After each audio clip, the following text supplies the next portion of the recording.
Hello everyone, welcome to my YouTube channel. আমি শ্রাবণী। তো বন্ধুরা, তোমরা সবাই কেমন আছো? আশা করছি সবাই খুব ভালো আছে। তো আমিও খুব ভালো আছি। আবার একটা নতুন ভিডিও নিয়ে তোমাদের সামনে চলে এলাম।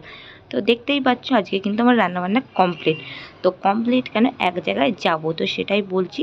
তো যেহেতু সকাল থেকে খুব তাড়াহুড়োর মধ্যে ছিলাম, যেহেতু রান্নাবান্নার একটু ঝামেলা ছিল, সেই জন্য। তো এখন দেখতেই পাচ্ছ, হাঁড়ি থেকে ভাতটা হটপটে রেখে দিচ্ছি, কারণ হচ্ছে আমাদের বাড়ির সবার আজকে নিমন্ত্রণ আছে, শুধু আমার বর বাদে। তো সেই জন্য ওর জন্য রান্নাটা করেছি। তো রান্নাটা করে ভাতটা হটপটে রেখে দিচ্ছি, কারণ হচ্ছে ঠান্ডা যাতে না হয়ে যায়। ও যেহেতু অনেকটা বেলাই খাবে, তো ওকে রান্না করে দিয়েছিলাম শিম আলু ভাতে, দিয়েছিলাম উচ্ছে ভাজা, আর হচ্ছে বরফের মাছ, মানে কাটাপোনা মাছ যেটাকে বলা হয়, সেটার ঝোল। তো সব রান্না বান্না করে গুছিয়ে টুছিয়ে রেখে দিচ্ছি। তো আজকের নেমন্তন্নটা ছিল ননদের বাড়ি। তো বন্ধুরা, ভিডিওটা আমি সকাল থেকে একদম তাড়াহুড়োর জন্য কন্টিনিউ করতে পারিনি। তো বুঝতেই পারছো, রান্নাবান্না ধোয়া মাজা সব কমপ্লিট করে এখন কিন্তু আমার 11:30 বেজে গেছে। ছেলেকে স্নান করিয়ে ওকে টিভিটা চালিয়ে ওকেও রেডি করে কিন্তু দিয়েছি। দিয়ে দেখো, এই যে আমি জাস্ট রেডি হতে এলাম। তো ব্লাউজটা পরে নিয়েছি। তো আমি ঠিক শাড়িটা অতটা গুছিয়ে পরতে পারিনি, সেই জন্য যাচ্ছি ননদের কাছে। শাড়িটা খালি জাস্ট পরে চলে আসবো, এসে ঝটপট করে রেডি হয়ে নেবো। তাও যাই হোক বন্ধুরা, এখন থেকে ভিডিওটা স্টার্ট করছি, পুরো কন্টিনিউ দেখতে থাকো, ভালো লাগবে। তো শাড়িটা বন্ধুরা পরে চলে এলাম। ননদ ছিল না, ও স্নানে গেছিলো, সেই জন্য ছোটো কাকিমার কাছে পরে এসেছি। তো এবারে ঝটপট করে আর কি রেডি হয়ে নিই, তারপরে তোমাদের কিন্তু ফুল লুকটা দেখাচ্ছি। অলরেডি কিন্তু এখন 11:15 বেজে গেল। তো যাই হোক, চলো তাহলে রেডি হয়ে আসি। তো বন্ধুরা, এই যে দেখো, আমার ফাইনালি রেডি হয়ে গিয়েছি। তো এবার জাস্ট বেরোবো, 12টা পুরো ঘড়ি ধরে 12টা বাজে। তো দেখে দিয়ে একবার ফুল লুক, তারপর চলে যাবো। তো দেখে নাও, এই যে দেখো শাড়িটা পরে, শাড়িটা কিন্তু আমার 4 বছর পর পরছি। এটা হচ্ছে দিদি দিয়েছিল আমার আর কি ফার্স্ট জন্মদিনে আর কি, প্রথমে। সেই থেকে কিন্তু পরবো করে পড়াই হয়নি। তো ফাইনালি আজকে পরলাম। আর আজকে যেখানে যাচ্ছি সেটা তোমাদের বলে দিই। তো তার আগে একবার আমার ছেলেকে দেখে নাও, ওকে এরকম সাজিয়ে দিয়েছি। আর এই যে দেখো, আমাদের ঘরের ম্যাওটাও মানে ছুটে ভয়ে পালাচ্ছে। তো এখানে হচ্ছে আমাদের গাঁদা ফুলের গাছগুলো দেখো কত সুন্দর ফুলটাই না ফুটেছে। তো মা ঘরের চাবি টাবি দিচ্ছে, আমি সেই জন্য এখন ঠাকুরতলাটাই বসে আছি। ও হ্যাঁ, কোথায় যাব, তো সেটা তো বলতে ভুলেই গেলাম। যাব হচ্ছে তো আমার ননদের বাড়ি। তো আজকে হচ্ছে ভাগনার অন্নপ্রাশন আছে, কিন্তু অন্নপ্রাশনটা ছিল 14ই জানুয়ারি। তো সেদিনে আর অনুষ্ঠানটা করা হয়নি, সেদিনকে খালি মুখে ভাতটা মানে মহাপ্রসাদটা দিয়ে দিয়েছিল। আজ হচ্ছে 23শে জানুয়ারি, আজকে হচ্ছে অনুষ্ঠানটা। তো এই যে দেখো, আমরা এখন বেরিয়ে পড়ছি। বাপি আর কি যাবে একটু পরে। ও আমার বর তো যাবেই না, ওর যেহেতু কাজের প্রচণ্ড চাপ, ওকে ছুটি দেয়নি। তো বেশিটা দূর নয়, একটা অটোয় উঠলাম, তো নেমে পড়ে এবার দেখো হাঁটছি। তো হেঁটেই খানিকটা হাঁটলেই 5 থেকে 5 মিনিট হাঁটলেই আমরা পৌঁছে যাবো। এই যে দেখো, আমরা এখন পৌঁছেও গেছি।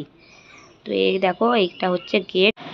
তো আজকে কিন্তু বন্ধুরা ওয়েদারটার কথা না বললেই নয়, কদিন ধরে এতই বাজে ওয়েদার ছিল, মানে একটু রোদ বেরোচ্ছিল না, এইরকম একটা অবস্থা। কিন্তু আজকে খুব সুন্দর একটা ওয়েদার। তো এই যে দেখো, যার আর কি অন্নপ্রাশন, এই যে দেখো দিদির কোলেই আছে। এই যে খুব কান্নাকাটি করছিল, জানো তো। অন্নপ্রাশনের দিনে বেশিরভাগ বাচ্চাদের এইটাই হয়, জানো তো, কান্নাকাটি, মানে এত লোকের আর কি ভিড়ে, সেই জন্য।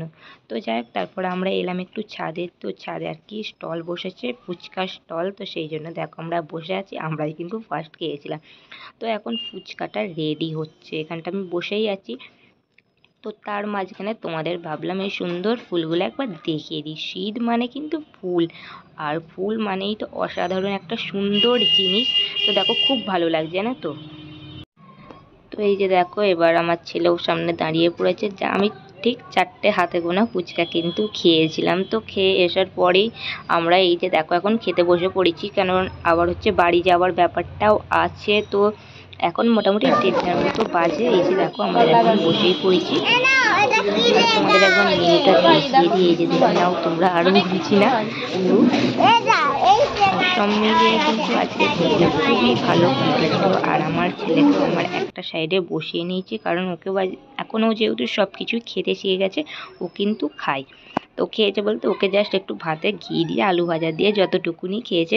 ও কিন্তু চিকেনটা খেতে ভালোবাসে, কিন্তু কি বলো তো, চিকেনটা যেহেতু কাজের বাড়িতে তো ঝাল, সেই জন্য ও আর খেতে চায় না। তো তারপর আমরা খাওয়া দাওয়া করে নিচে চলে এলাম। এই যে দেখো, খুব কান্নাকাটি করছিল বললাম সকাল দিয়ে, কিন্তু একটা ঘুম দেওয়ার পর মেজাজ কিন্তু আমাদের তোজবাবুর ঠিক হয়ে গেছে। এই যে দেখো, এখন আর কি ছবি তোলার জন্য। আর এই যে ভিডিও ক্লিপগুলো দেখছো, এটা কিন্তু আমার তোলা নয়, যখন আর কি ওকে খাওয়াচ্ছিল ততক্ষণে আমরা বাড়ি চলে এসেছিলাম। এটা হচ্ছে ননদ আর কি তুলে রেখেছিল, আর একটা অন্য ননদ, তো সেখান থেকে আমি ভিডিওটা নিয়ে তোমাদের শেয়ার করলাম। তো তারপর আমরা এই যে দেখো এখন হেঁটে হেঁটে যাচ্ছি, আবার একটা অটো ধরলে তবেই তো পৌঁছাবো বাড়ি।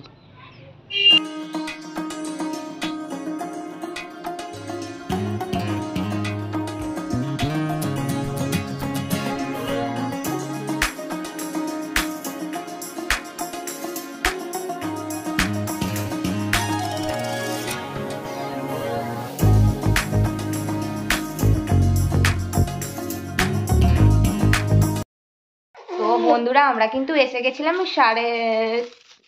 আমরা কিন্তু এসে গেছিলাম 2:30-র সময় করে, এখন বাজে 3:10। তো যখন গিয়েছিলাম তো সেজেছিলাম, রেডি হয়েছিলাম, ঘর পুরো অগোছালো ছিল, সমস্ত কিছু গোছালাম। আমার বর খেতে এসেছিল, ওকে খেতে কথাটা এমন করছে মানে কথাই বলতে পারছি না এর জন্য। তো ওকে খেতে দিলাম, গোছালাম। তো এখন এসেছি উপরে, এখন ফ্রি, একটু রেস্ট নেবো। তো শরীরটা ঠিক ভালো লাগছে না, পেটটা একটু গন্ডগোল করছে আর কি, সেই জন্য সকাল থেকে আমার শরীরটা অতটাও ভালো দিচ্ছে না। তো যাই হোক, একটু না শুনলে, রেস্ট না নিলে ঠিক হবে না, তো সেই জন্য একটু রেস্ট নেবো। তো সেই জন্য ভিডিওটা এখানেই শেষ করছি, দেখাচ্ছি আবার একটা নেক্সট ব্লগে। তো সবাই ভালো থেকো, সুস্থ